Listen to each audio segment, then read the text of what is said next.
You sure you don't want some? It's chamomile.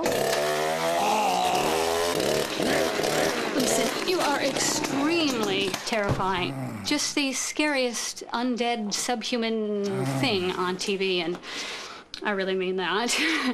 But I am worried that you could give my kids nightmares if they see you, so I'm gonna have to block you. So that's it. Oh, and tell the zombies they're blocked too.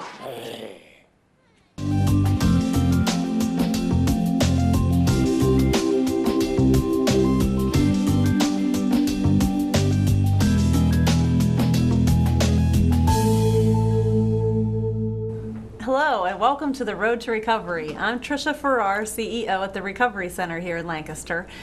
Today our co-host Steve Rao is not with us, but we're going to have a good show anyway, and we have a lot to talk about today. Our guest today is Steve Telfer, and you are the chaplain at the Multi-County Juvenile Detention Center. Is that correct? That's correct, right here in Lancaster. Okay, fantastic. Thanks for joining us. You're welcome. Glad to be here. So you have a very important role in our community with helping young people who are maybe deviating a little bit from the path that we want them to, and trying to help them get back on track.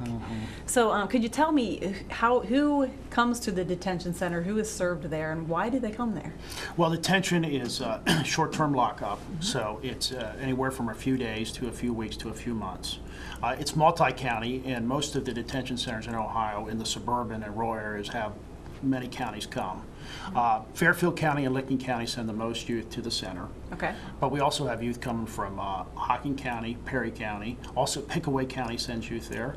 And the center also contracts sometimes with Athens County and also Washington County. So we have youth from coming quite a few counties. So there are a lot of youth in need of these services. Yes. And how many beds are there at the facility? It's a 50 bed facility. Okay. And it's most of the time it's high 30s to mid 40s, and a lot of times it's really full.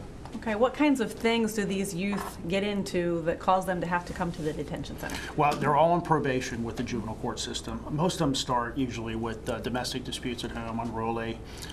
They can also be in petty crime, also assaults, breaking and entering.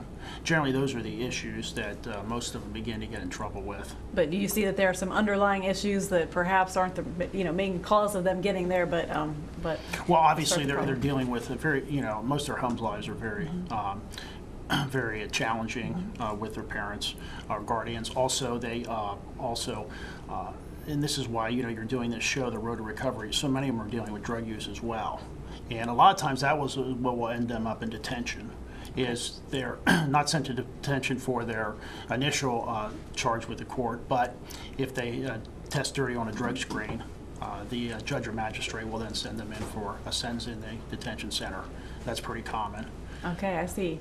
What is it like spending a day at the detention center? What happens there? You mean for the youth? Yes. Okay, the administration and the staff there at the detention center do an excellent job with the structure, I believe. They're up early.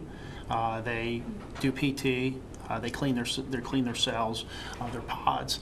They go to school all day, and they have different programming as well during the day. There's a social worker there who does groups with them, and the various life skills groups. And then also myself, in my role as chaplain, they can also avail themselves of spiritual programming if they like. Okay, well, share with us, what is that about at the detention Mainly center? two tracks we do there. First is our large groups. And those happen on Monday and Thursday evening and also on Sunday morning. And then the youth can also meet with me individually as the chaplain. And the other privilege we have is we have a team of volunteers. They come in and share in the groups, and then they also can meet with youth in the center. So the youth most of the youth meet with me, but some of them meet also with volunteers as well. And that's really powerful because anytime a youth sees someone care about them, especially when they're dealing with probation, it just sort of amazes them that they would take an interest in them. And I would think that there'd be kind of a fine line with being a detention center and wanting them to experience the consequences of them not doing what they were supposed to do. So it's not really supposed to be a fun place. Absolutely. But maybe a helpful place. Okay. And when they come and see you, what are the types of things that you address with them? Well, basically see how they're doing, because they are dealing with detention. It is lockup, and it's not the place they want to be. So just how they're doing currently at the center, dealing with the structure and the programming there, and then also how they're working towards finishing up this time, and then the most important thing, what are they going to do once they're released? And generally just taking an interest in their lives, and somebody, more than anything, I really become someone in there that can listen to them. And since I'm not technically part of the staff, because I'm employed by Central Ohio Youth for Christ, I have a little bit more liberty just to be able to share where they don't feel that maybe it's going to get around to the JDOs and others and that sort. Okay. And it gives them a little bit more comfort level. Okay, yeah, I'm sure the confidentiality piece and them being able to share with you what they're comfortable with is very helpful to them and very therapeutic.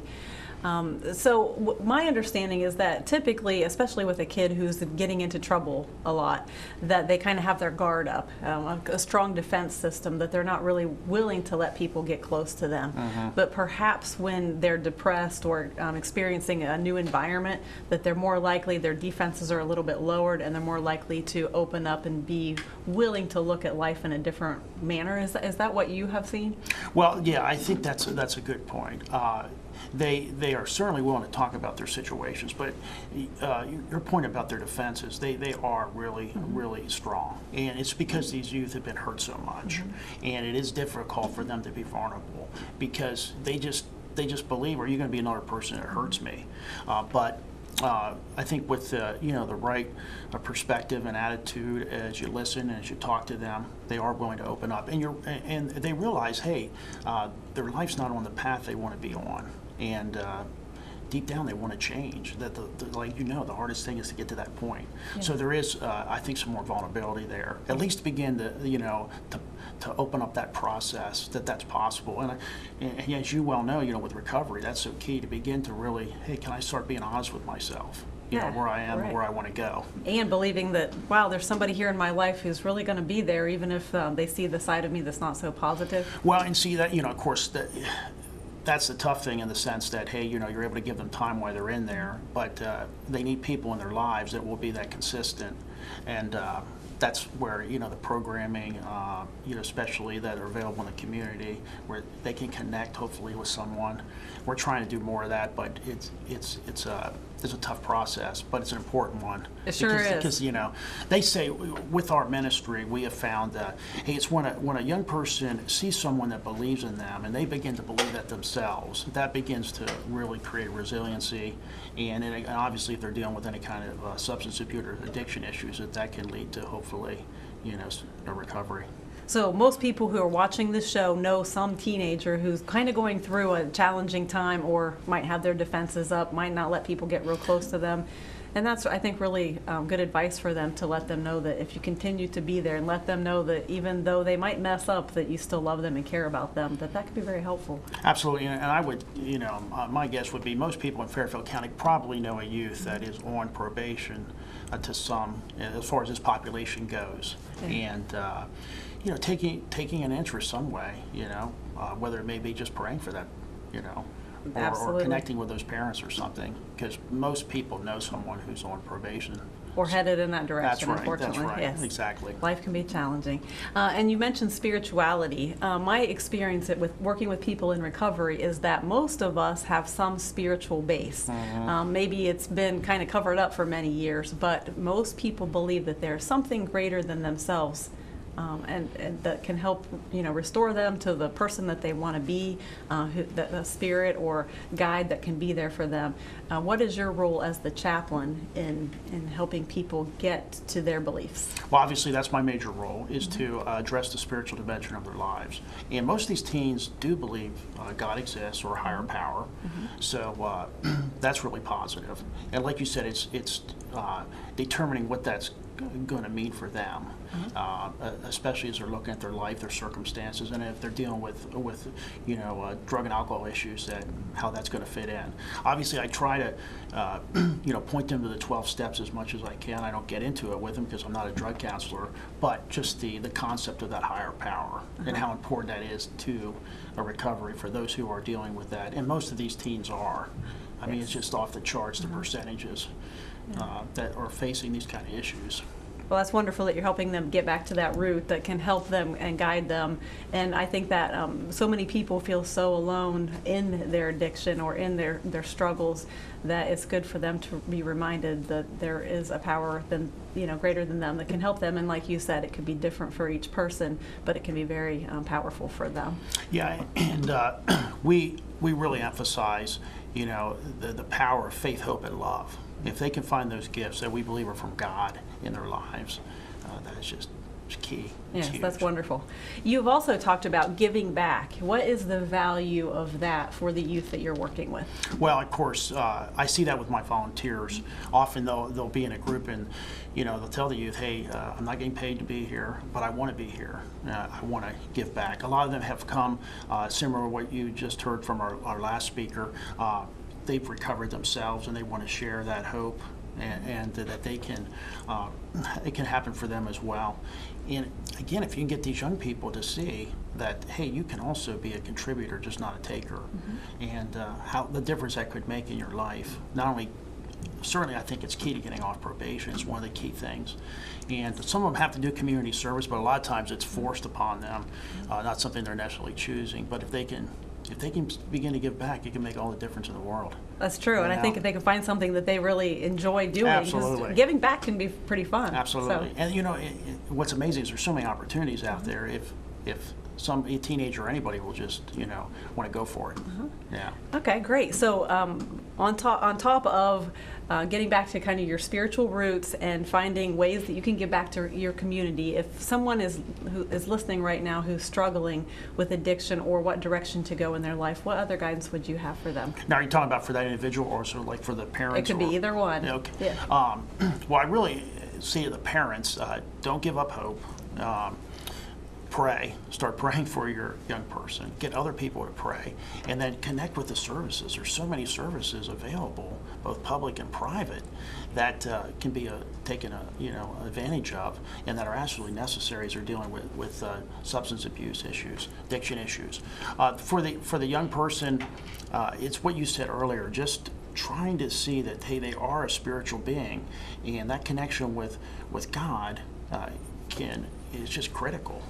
Because that's who we are. Yes, it is. And I believe that, through that, all things are possible. I love our state motto, with God, all things are possible. And that's what with the programming there, the spiritual programming, just trying to present that possibility to these youth. Because a lot of them just haven't considered it for a long time. They've been to church, and most of them didn't really take church seriously, but this can be the starting point for that. It certainly could be the time that they start to do that. Right. Okay, great. And also we want to mention that there are a number of resources available in Fairfield County for parents who have a teenager or a young, a youth that is starting to struggle. Maybe you're starting to see some different signs. What are some of the signs that you would say would be warranting that a parent watches more closely or gets involved with their youth? Have you noticed a difference in their behavior? As far as when they start using, you mean? Yeah. Well, I think especially if they're in trouble with the court system, a lot of them are getting involved in some kind of theft because they need money for the drugs. Whether it's taking credit cards or taking cash out of you don't see it a whole lot, but if you begin to see those, why do they want money? And it could be very well that they're trying to get some illegal drugs. Okay, so it could be money. It could also be a change in their friends or a change in their behavior or their appearance. All of those things are important to watch for. And there are services available in Fairfield County. Please feel free to call the Recovery Center at 687-4500, and we will help link you up with a group that can help guide your family. Thank you so much for meeting with us today at Chaplain Teflon. And I'm Tricia Farrar from the Recovery Center. Thank you for joining us on Road to Recovery.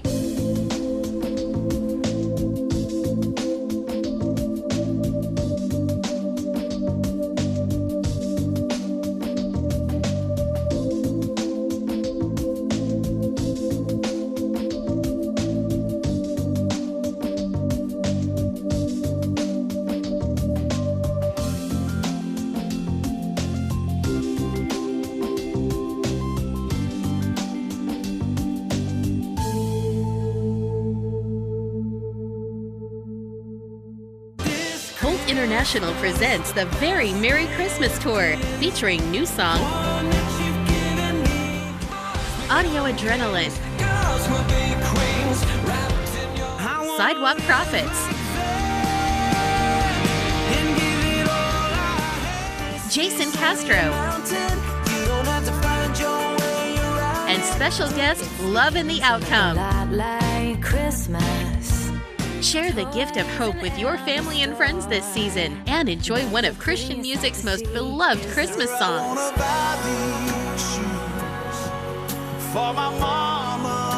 Join New Song for the Very Merry Christmas Tour, featuring New Song, Audio Adrenaline, Sidewalk Prophets, Jason Castro, and Love in the Outcome. The Very Merry Christmas Tour at Fairfield Christian Church in Lancaster, December 11th at 7 p.m. Doors open at 6. Tickets at itickets.com.